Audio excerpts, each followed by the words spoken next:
They've come to pay tribute to South Africa's first black president, the Rainbow Nation's founding father.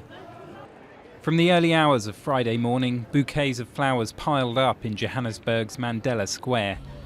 Thousands of messages of gratitude have been left across the country to the man who made it possible for black and white South Africans to live together in peace. They'd known for several months that this day would not be long in coming, and yet Nelson Mandela's death at age 95 has still come as a shock. We are completely at a loss. Yes, we knew he was ill and we expected that he was going to leave us, but the day it arrives, you're just in complete shock and in some ways denial. But we're coming here today to pay our respects and to commemorate a giant. He was an old man and it was time for him to rest.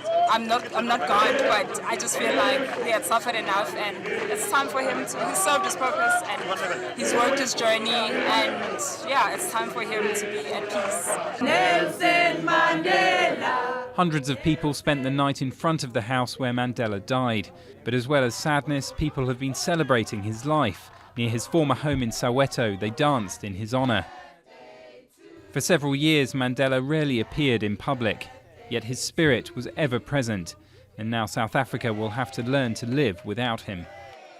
I wanted to come here to see the privilege, the work that Madiba has done, because the loss of him, it's a tragedy.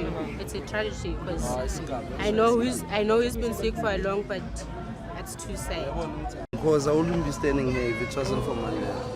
I wouldn't have a job, I wouldn't have a house, I wouldn't have clothes, I wouldn't have gone to school. So it's just tragic. His body, which has been transported to a military hospital in Pretoria, will be embalmed and lie in state for 3 days. Political leaders from around the world are expected to travel to South Africa to pay their respects. After 10 days of mourning, his body will be returned to the village of his childhood in Kunu in accordance with his wishes. And then on December the 15th, at a full state funeral, he will finally be laid to rest.